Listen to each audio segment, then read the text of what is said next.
A great way to invest would be just putting $100 a week away into a bank, and when something terrible happens and the stock market crashes, then you get in. But that's not going to happen. You're going to get up to like 30,000, you're going to go on a vacation, or air conditioning's going to go out. I mean, that's not going to happen. A better way than that is to invest in the stock market, and when it's high, you sell and then buy back when it's low. But that's impossible. If you're trying to guess, you're going to drive yourself crazy. And trust me, it goes lower than you ever thought. And the minute you sell, it turns around. And I mean, it's like playing Texas Hold'em with 10 people that don't know how they're doing it. I don't care how good you are, you're going to get your ass destroyed. So I don't know if this is the best way. Those ways are better. You're going to get more value and quicker money. But this is the way that works. And you guys know it. It's just dollar cost average. It's time. We're playing a rich man's game. This is a powerful, sometimes I feel like it's just 10 people selling and buying and selling. Sometimes it just doesn't make sense. That's why I hate options, man. It just, when it should go up, it goes down. Just, you know what? You don't have to worry about that stuff, man. We're stowing away a ride on this rich man's game. They're letting us play. And if we try to play by their rules, we're going to get destroyed. If you have 25 years to waste, go ahead and find out on your own, man. But your money should double every 7 years. Sometimes it doubles every year, and then it goes through a period of going down. With Bitcoin, that's changed the game. But the game is 4 years of down with a year of up. So the problem is most people, especially their first time, they get on when the stuff's way up high. They hear their buddy talking about it. I mean, this happened with Tesla when it was like $50 and $100 and $300, $400, $700. And then I see people like, hey, is Tesla now a good time to buy? And I'm like, hell no. And then like on Reddit, I check and it's like 230 thumbs down. And same with Bitcoin. I was begging people to get in on it at 4,000 before it jumped up in 2020. I was begging people to get on 25,000. And a couple of people do it, goes 16, they call me a jerk. Sorry, that's a street light. I'm trying to get away from it. And then it hits like 80,000. I mean, this is after going to 50, then 40, then 70, 60. When it's at 70, it's like, oh, it's going to 200,000. When it goes down to 60, it's like, this is falling, the sky is falling. I mean, it's just so funny to sit and watch. And it's hard not to like, when you have that much money in it, it's hard not to like, maybe this guy is serious. Maybe this guy's right. This guy was right last time. You gotta get away from that. And once I start seeing all the Bitcoins and XRP videos popping up on YouTube, I'm like, here we go again. This is just like 2020. But this time they were giving you like, I'm getting out at this time, I'm getting out at this time. That's just ridiculous. Do not have set stuff. That's like going to Vegas and you're up $1,000 and you're like, let me just get 1,100. You know that's death. Now you're at 700, like, oh, I'm gonna just get back to 1,000. You're at 400. And then next thing you're going to the ATM machine, like, let me just get my money back. That's how life works, man.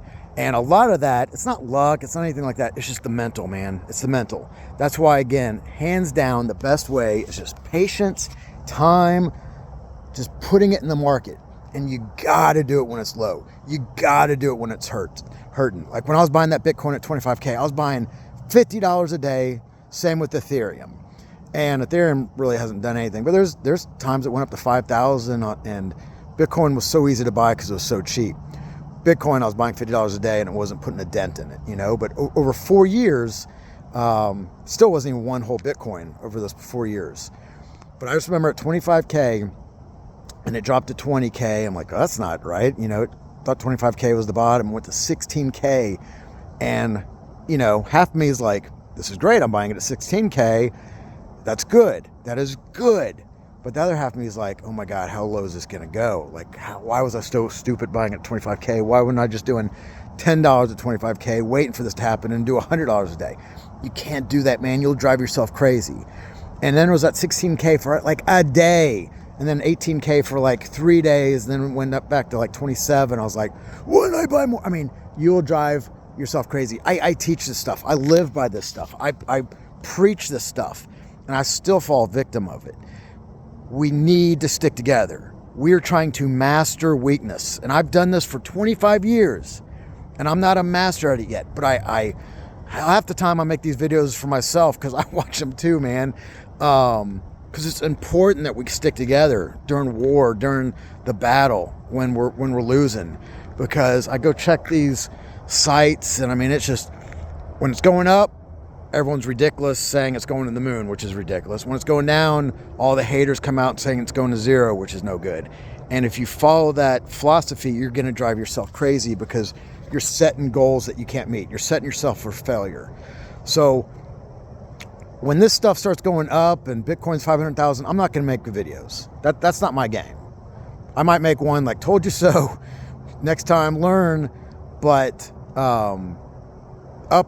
I hate it when my stocks go up too high because it's like, I mean, I'll take some profits, but I hate it when it's too high because it's like, I hate buying stuff when it's high. And I'm doing this so I can retire very wealthy, buy a bunch of land, and most importantly, die knowing my family's taken care of. That's my goal. You gotta, if your goal is buying a sports car or something like that, then I think that's ridiculous, but do yourself, do your thing, but stop having these crazy goals, quit trying to rush, but more importantly, be patient.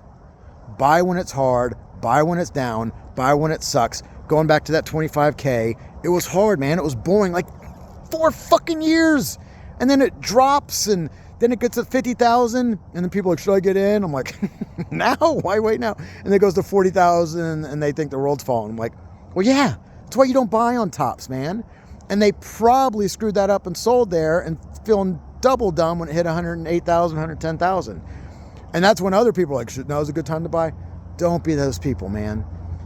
It's a long game. It's a marathon. So that's why we need to stick together. Just check on each other. Just during these down times, just remind each other, keep buying. Everything's going to be okay.